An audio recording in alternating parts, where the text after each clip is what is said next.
Hey, and welcome to Matt and Jess TV. I am Matt And I'm Roast. Jessica Bun Bun. We are here with our reaction and review for House of the Dragon, Season 3, Episode 2. I feel it's only right that we begin this video by getting all of our emotions out on the table. I am angry, and I'm not angry at the show. I am angry at HBO because what is wrong with you guys? Like, it is so abundantly clear. This is not even a tinfoil hat situation because this is obvious. This was meant to be the season 2 finale, and A thousand HBO, percent. yeah, whether it's Warner Brothers, corporate higher ups, money saving people, no matter who it is, they clearly decided, okay, we don't want to have 10 episodes for season 2. We're going to push these onto season 3. I mean, yes, we're benefiting from the fact that the first 2 episodes of this season are Mhm. absolute dragon fire, but I just wonder, would have all the discourse and all of the negativity around season 2 have been saved if we got these episodes back when that season aired? I I don't know if they would have saved the season, but I definitely think it would have boosted it up better than we all kind of walked out of last season, where a lot of us were feeling like season 1 was so excellent. Season 2, it had its highs, but it definitely had its lows. And by the time we left, we were all kind of just feeling like, ah. And then we had Night of the Seven Kingdoms come out, and all of us were collectively like, now this show is so good. And so going into season 3 here, I think we just didn't really know what to expect. So I do think of these 2 episodes, you're right, very clearly were meant to be the end of Yes. last season.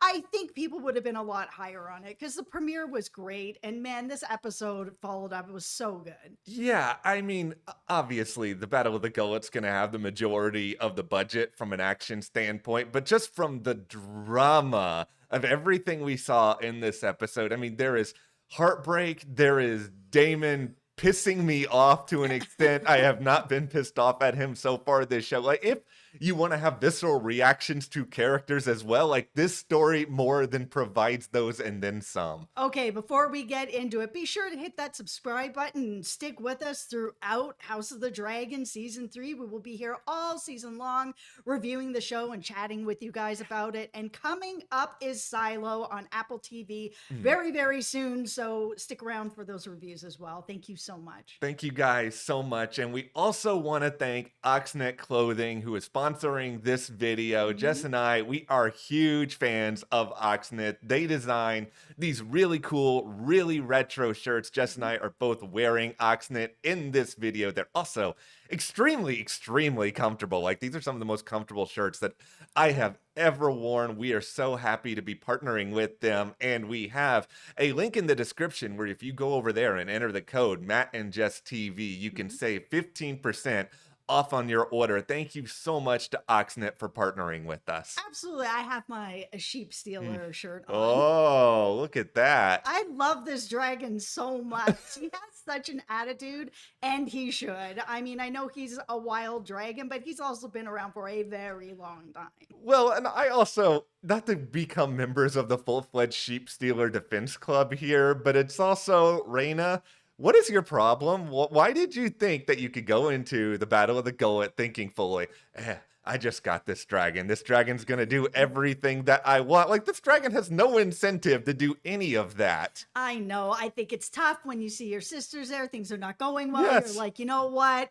I'm just gonna try. You know, we all thought we were invincible as teenagers. Yeah, we did, but it is now at the end of episode 2. It's putting Rhaenyra in this really bizarre situation where she doesn't really feel like she can go back to all of her family No. because she's responsible in part for all of this chaos. Like, she can't even go back to where she was necessarily before. Like, this is a character who is just completely adrift at this point. Like, I'm not giving up on Rhaenyra. I'm not even giving up on your beloved sheep stealer as of yet, because I just feel like in time they can form a bond. I know that dragons aren't necessarily pets, but a lot of what happens, just if we both own a lot of pets in our day, that you got to spend time, you got to nurture them, and 95% of the time they're gonna come around. You just can't expect results right away. And here's another misunderstanding. This show is filled with not communication, bad Yes. misunderstandings, where now, Team Black, they don't know who's on Sheep Stealer. They just No. know that Sheep Stealer came in, throwing fire on their boats, chasing down Jace. Everything was going on here, that they think that this dragon has been taken by Team Green, and they don't realize that this dragon is on their side and that the rider is just very inexperienced. Yeah, and this sets up this whole potential friendly fire sort of situation that could happen where, hypothetically, let's say a Team Black member sees Sheep Stealer up in the air and they're like, let's go track Sheep Stealer down. Let's get rid of this dragon rider. And then they do that, and this could end up leading to the demise of Rhaenyra. It's like one of a couple really complicated Team Black situations where, yes, you may be excited if you are Team Black by certain parts of this episode, but we cannot forget about the idea that they may also still have beef with Corlys, who spent at least half of the Battle of the Gullet being in his feelings and crashing out about his home being destroyed, which is kind of understandable, but they may not really see it that way. Kind of understandable. Yo, if I'm in a battle, I'm watching my whole life burn down. Yes. I'm going to be in my feelings too. I begrudge him nothing on that. I sympathize with them, but I think the problems with Team Black, like this episode is a great microcosm of the good and bad with this organization because they don't communicate with each other. They don't really understand nuance a lot of the time. And all right, I'm just going to go ahead and say it, Daemon. Does Daemon need to go to an etiquette class? Does Daemon need to Daemon is basically, we've all watched 100 hospital dramas. It's just, there's always that one doctor who thinks they're smarter than everybody else, and there's some patient bawling their eyes out, and he goes in there and it's just like, you have cancer, bye, and then they leave the room. Daemon dealing with people in this episode is such a disaster that it's going to ruin everything with Team Black. Like, he's over here with you and Ulf basically being like, you two idiots need to do what I say, and you need to do it right now. He's not wrong. He's not wrong. He's not wrong. Okay, he's not wrong, but you also need to know how to talk to people. You have to have, like, I don't know, some level of social discretion. They already have your dragons. They don't really need to listen to you that much anymore. Absolutely, it's true. He could have handled that with more finesse, but that is not something that Daemon possesses. No, I mean, this is what makes Daemon a good character and what makes him fun to watch, but this is also, I'm not coming out of this episode. Yeah, we'll talk about Rhaenyra. Like, there is a victory there, but there's also a lot of failures. You have Daemon with his dragon riders. You also have Daemon with Alicent. All Alicent wants is to feel special at Harrenhal, and all Daemon wants is to continuously be like,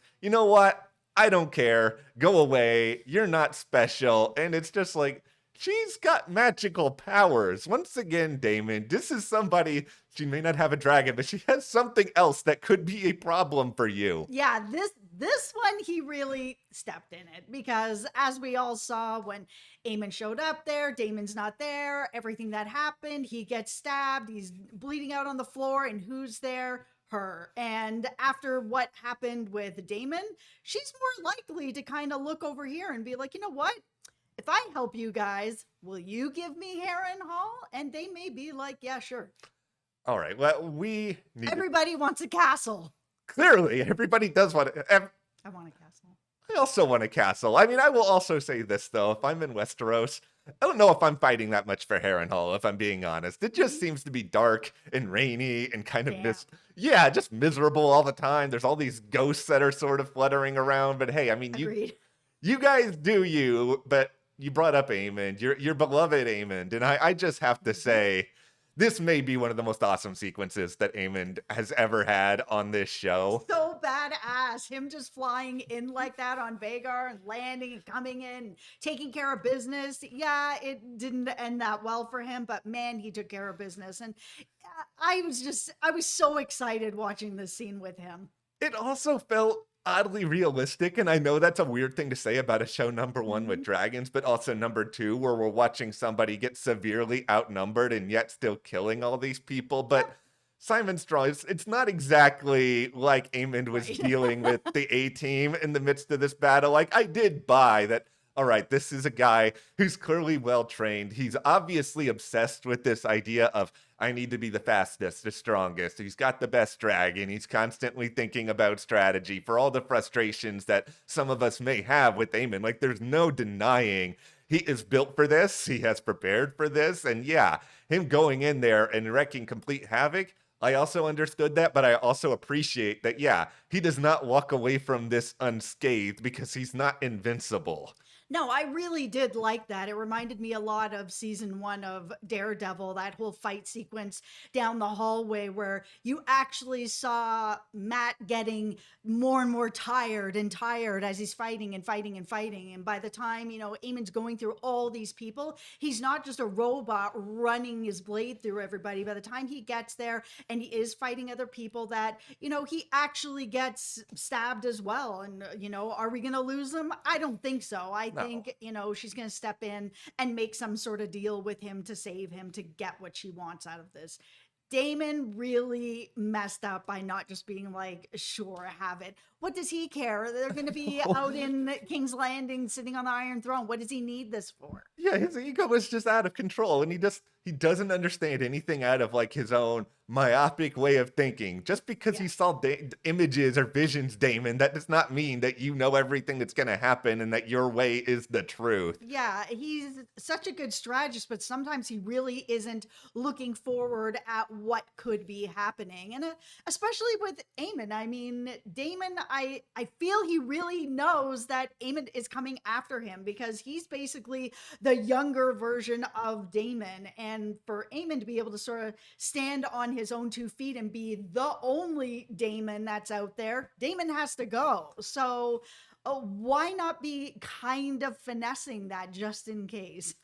Let's try to give some advice now to Aemond because you're in an interesting situation. You're aside from King's Landing. Here in comes Alice, who's looking kind of going to be Mhm. caring for you. At some point, she's probably going to be like, hey, because she wants to have Harrenhal, right? And you are a position of power. Mhm. 2 things, Aemond. Number 1, listen, don't be dismissive. Offer up whatever you need to. Don't be like Daemon. Number 2, do not mention that you kissed your mother in the premiere. That's probably not going to go that well for you. No, it's probably not going to go that well, but at the same time, I mean, this is what the Targaryens are known for, so I don't think she's going to be like, oh my goodness, this is so shocking. She was just with Daemon, who's married to his niece. Like Yeah. it's not a shocking thing. I don't think she's going to be like, oh no, I don't want to deal with this anymore. But the thing that Aemond has that Daemon doesn't have is a bit of finesse. He is very strategic, but he does have a little bit more finesse when talking to people or hearing if people are being like, hey, and Yeah. gassing him up. We just saw this with Alicent where she was doing that to him and he's just eating it up, buying everything. Okay, no problem. I'm going to leave then. So if she's doing the same thing, be like, hey, I'm saving your life. I could decide to stop doing that right now and you're just going to die out. I want the castle. I feel like he's going to be like, okay. This is the thing. In a perfect world, and Westeros is not a perfect world. Let's make that very, very clear. But I actually feel like Aemond would not be a terrible king. And I think some of that is down to I agree.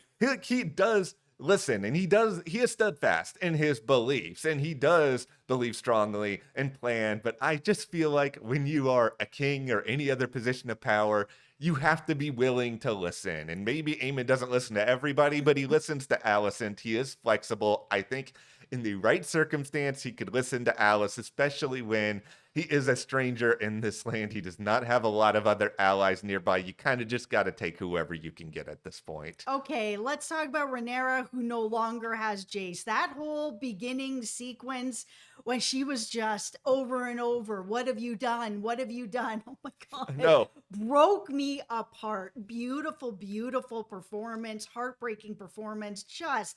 It really just tore my heart out. I don't even like Jace, and it tore my heart out. Emma's, they're just so good at conveying emotion and being able to bring you Yeah, they are. into this world and what Rhaenyra is feeling in this instance. But Rhaenyra also, she is a smart and capable person in her own right. Once again, in a perfect world, I think Rhaenyra could be a very good queen because Mhm. she is able to sort of have empathy, but at the same time recognize what needs to be done, even if she needs some convincing at times from Daemon or someone else, where, yeah, she is completely just consumed with this grief. I think we're all adding to this the fact that this is not the first child that she's Yep. lost, and this is a child that she lost in part because of her child's own recklessness. And Mhm. so there's a lot of, what could I have done differently? Did I do enough? Like, all these regrets are pouring through her, but she also recognizes, I do have an opportunity now. Like, I am just completely destroyed by losing Jace, but this doesn't necessarily negate everything that Alicent said. And this is something I did not know if Rhaenyra was going to be capable of entering this episode. I thought she may just be so consumed with anger that Alicent lied to me, X, Y, or Z. I'm not going to believe anything anymore. She didn't necessarily do that. No, she didn't. She was like, you know what? I'm still going to move forward on this after getting the information that Aemond has left and he's on his way to Harrenhal. She was like, oh, okay. So what Alicent is delivering, she's at least delivered that.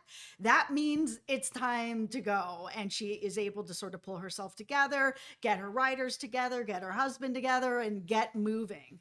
Yeah, and this is where things just get, oh my gosh, so completely complicated because Alicent, she is a good person in my view in a world that is just not good. Like, she is really trying here.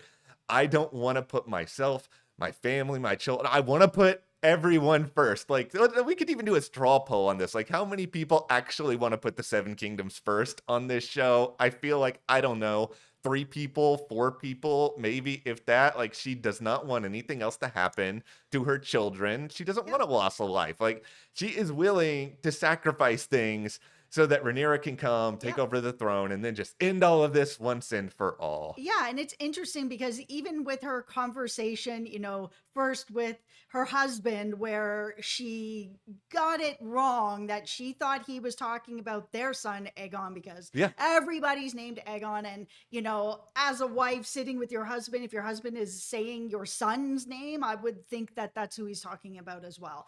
I know there's lots of discussion online about whether she heard what she wanted to hear or, she was in distress because her husband is dying. She doesn't know what's going on, that now he's saying this and these are his last words, that she's going to ignore them. You can sit on either side of that all day long. But after she had this conversation with Rhaenyra last season, where finally Rhaenyra was like, no, it's a misunderstanding. This is what it actually means. And Alicent's like, oh, okay, great. I will figure out a way to make this right. I think it was interesting in this episode where she was talking to Helena about it.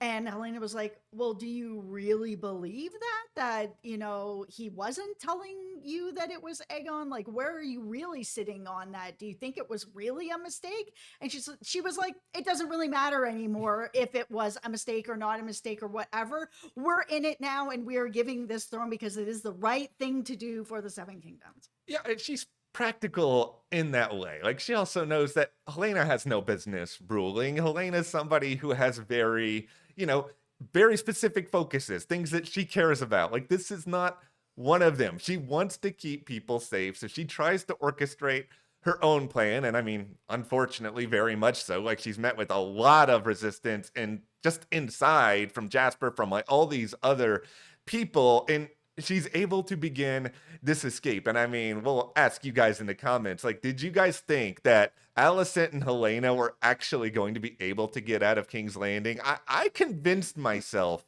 that they were going to be able to. And I think it's just because, like, I want good things to happen to good people. And Alicent's about as good a person as you're going to come across in this show. So I was just like, okay, this is all going to work out, right? I think it is still going to work out. I don't think Oh, I don't think Rhaenyra is going to, kill them or not let them go. Like she just made an example of Alicent's dad, that she would, they came in, they cleaned house. Where's Aegon? He's gone. Okay, well, that sucks because I need somebody. Oh, okay, here's Otto that Laris has left behind for you. Cool. This is where I'm going to go with it instead. And because she's already done this to be like, okay, this is the end of this era and now I'm in charge, I don't think she has to do anything else with Alicent if Alicent bends the knee. And I think that she will. Yeah, I think she will because Alicent is smart. Alicent's gonna be like, what other choice do I have in this situation? Well, the other thing is I know that she promised a son. She promised Aegon, and she may still try to deliver that in some sort of way. But watching her walk in and see her father on the floor like that and just look up at Rhaenyra like, what is going on? Like, I don't even know.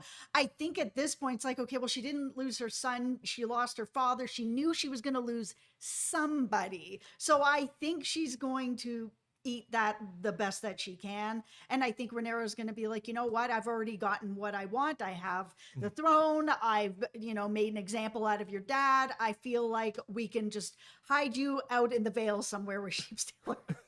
I I hope things go okay. I think the initial part of this is going to be, quick reactions, anger, being upset. Like Alicent had this whole plan that did not work out. She's no longer able to escape. So, I mean, in that moment, yeah, I would understand she's being a little bit angry. But it's not like Otto and her had like the greatest relationship of all No. time either. Otto was He not. sold her off when she was a teenager. Yes. Like, it was not all right. Yeah, like that's why I think the reaction is going to be a little bit complicated. I think Allison's just going to need some more information here, including what are you planning to do with me now? What are you planning to do with my children? Because I think that's also going to be a part of it where Allison makes a lot of these moves and intentionally make sure Aemond is not there to protect him. So if Rhaenyra is in power now, is she then going to be like, well, now I need to make another example out of Aemond? Like maybe that's where Yeah. there could be some problems, but that depends on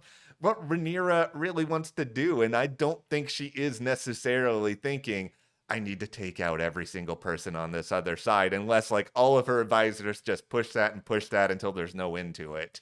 Yeah, I mean, Aemon's still out there, Aegon's still out there, and Helena is standing right there. Like, I think Alicent will be able to escape this, but I'm not actually sure about her daughter or her other sons. Like, they could still end up being like these heirs to the throne that are kind of out there sprinkled around the world, right? And that's not anything that I think Rhaenyra wants to deal with. But I do want to say that that whole scene where she took his head was Yeah. done so well because she's not super battle worthy here. Like, she's got lots of training and everything from growing up with, being the king's daughter, all of that, getting ready to take over the throne.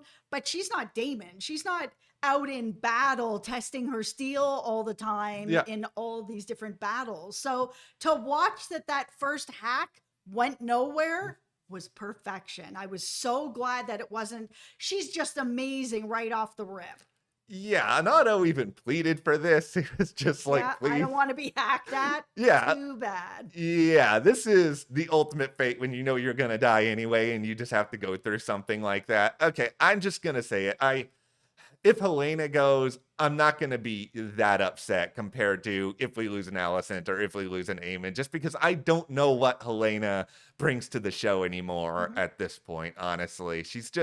She's kind of there, and it's just in a way that Jace was kind of there. He was a little bit more involved in the story, but a lot of it was just him whining and being a little bit of a teenager. So I'm not altogether mad that he's gone. Yeah. But I just also feel, in general, coming out of all this, that so much is going to be dependent on a few specific actions that are taken by these characters. How much is Daemon going to want revenge for X, Y, or Z? Is he going to continue to actually feel like he should be king? Like, was the whole point of that Harrenhal story in season 2 to get him in the right mental place? Now that he's got more power, is he actually going to be able to keep that in mind? Well, that's the thing about revenge, right? It's Yeah. never truly satisfied where you're just going through it and through it and through it, and you never really get to the other side of it. I love a good revenge story, but it doesn't ever really get satisfied. And that's actually one of the reasons I like a good revenge story, because Yeah. it never ends. Well, we've gone really far into this video, so I think it is time to talk about a couple of beefs here. So we praised, deservedly so, everything with Aemond being awesome at Harrenhal. Daemon taking out what seemed to be like 50 soldiers at King's Landing in this battle. Let's See, go. it was great, but it's also at the same time. I bought Aemond doing it because there was just like 5 of them, and one of them was a guy who hadn't had a sword in I don't know decades. You're gonna tell me Daemon is gonna come in here Yes. and be full action hero, take out all of these people who are actually trained with what they're doing? Okay, clearly you did not have a problem with this at all. No, and it's because we've watched him in other battles. We've seen him in the field. We've seen some of the things that he's done in other seasons, how many people he's taken out, that I'm just kind of like, this is what I expect from Daemon. It was cool. Like, I'm not going to deny that it was cool, and I love Matt Smith. But after, I don't know, the 6th person he took out, it was just like, okay, come on, guys. Now there's just like 30 more charging into the room. None of them are running immediately towards Daemon, being like, let's get him. Yeah, that one I was actually really surprised about, that they stopped to actually have dialogue, and Yeah. that all 30 didn't just charge in and take them out, and it was just done. Like, that is what they should have done. It was very weird that they chose to have any sort of conversation about it instead of just like, oh no, we're about to lose all our power and lose the throne. Everybody just charge in and take them out. The other thing about this episode, and I may feel a little differently once we get further into this season, it's just that everything else is so good that the Aegon and Larys road trip is just sort of sticking out a little bit here. And It is. I don't necessarily think it's awful. It's just kind of okay. And I think these characters can be interesting if we're getting set up with some sort of reunion with Aegon and potentially Aemond. Like, that could get to a really interesting spot. I'm just hoping that they feel like, all right, we really have to set something out because we're going in this bigger direction later. It's why we've also seen, this Ormond Hightower dude who's barely been on the show. I think they're setting up some things for a little bit later on. I just feel like these better pay off in a really good way if we're taking time away from these other stories that we're just like so invested in right now. I feel like it's going to pay off. Like, it's gotta pay off because it isn't really going anywhere right now, and that's okay. Like, I'm okay with a slow ride. We don't really get that much screen time with them right now while they're on their slow ride to wherever they're going to end up getting. But I will say that I really like the reunion with Corlys, that the whole family came together looking for him, found him, got his name now. Oh. It was so heartwarming. I love this family. Alan has just, I know he was a good character before this Yeah, he season. was. I feel like I would die for Alan of Hull at this point through 2 episodes. It's just like, this man has done so much for his father, who was not even recognizing him for most of his life, and just No. how much he cared about that name. It's just like so meaningful. And I think Yes. that character development, like, that's the stuff that this show is doing a really, really great job at. Yeah. And it's just moving into the next episode. I do hope we get a little bit of time to see what Rhaenyra as queen in King's Landing Yep. actually looks like, kind of get a sense of her philosophy. We do have to move the story forward. There's only 1 season left after this one, but if there's a time, and I don't even want to call it filler, but I just call it necessary character development, Yes. this is probably it. Absolutely. We're starting to get into sort of the middling episodes here where we're going to have some character development, see what it looks like with Rhaenyra on the throne now, see what she ends up doing with Alicent and Helena. And if there is going to be any sort of revenge on Aemon's part, because he was the sitting king for like a second Yeah. before all of this happened, is he going to be having revenge on Rhaenyra, or is he going to be having revenge on his mother? I mean, that's like such a betrayal. He thought they was hooking up by the time he left, and now he's here, right? It's a very good point, and it's not a point that I had even considered until this very moment. But that is where we are coming out of House of the Dragon season 3, episode 2. Let us know in the comments, what did you guys think about this episode? How do you think Rhaenyra is going to roll? And hit that subscribe button so you do not miss any other House of the Dragon videos. Yes. Thank you guys so much. Thank you. We'll see you here next time.